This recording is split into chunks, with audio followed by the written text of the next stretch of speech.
going to bind the armhole, it's exactly the same method that we've just employed, only we don't need to do quite as much ironing.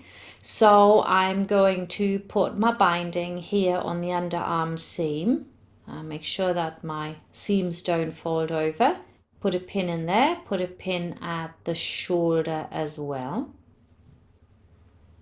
It's exactly half, right? So that's excellent.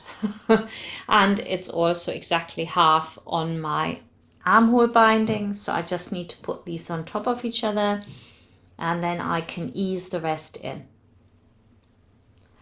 And there's a little bit of easing in to be done, just so the armhole isn't too saggy. But I also have to say at this point, I like my armholes higher up. On a lot of sewing patterns, they're very, very low.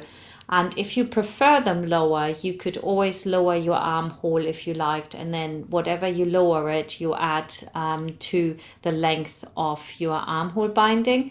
Me personally, I like them higher up. Because I don't like all this exposing myself, especially if I already have a pretty deep neckline. So can you see here that I'm holding in a little bit?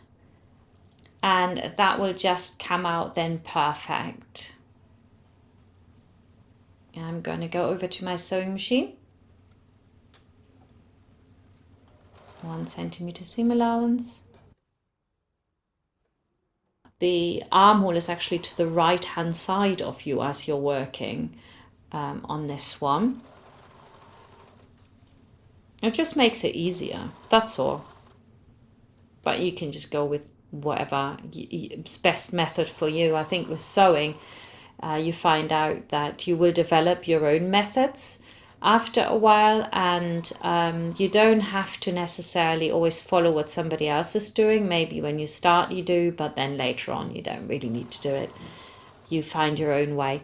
Now here I'm just going to show you that you could also cut it back in layers. What that means is that the first layer is going to be cut to the quick, really. Just leave a couple of minutes standing, so my blade's literally on there, and then the next layer is in the middle between that and the tallest layer, so that it's nice and flat. So you could do that as well. Absolutely fine. So there's loads of ways to roam, as I say. And we're going to do the same. We're going to do the understitching, and then we're going to fold it over and stitch it. So there we go. I'm just folding that in nicely. Lovely. And here you can see what I mean about, like, you know, you can see that I'm actually working on the inside, whereas the actual garment is turned inside out. And I have now got my armhole to the left side of my presser foot. Next step is to now top stitch it. Now this time we're sewing it again so that the armhole is on the right side of us, so slightly different again. It's like tiny little tricks that you learn as you go, you know, and you keep it nice and flat so that you don't sew in any pleats. This is particularly important in areas where you're holding in a little bit more, because don't forget that I made the binding slightly shorter because it did stretch more than I wanted it to.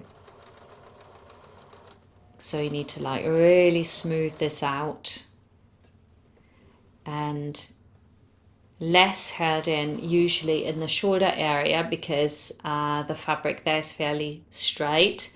If you know what I mean, it doesn't stretch as much into that direction as it will widthwise. So you want most of that held in this area here, where you actually also have it on the diagonal. That's really going to stretch. So that's another little tip here. And it's exactly in that area that you have to stretch the binding the most.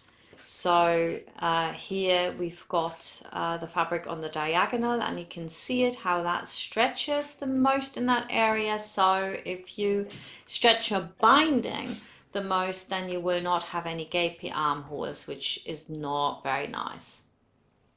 It's beautiful though, look at that.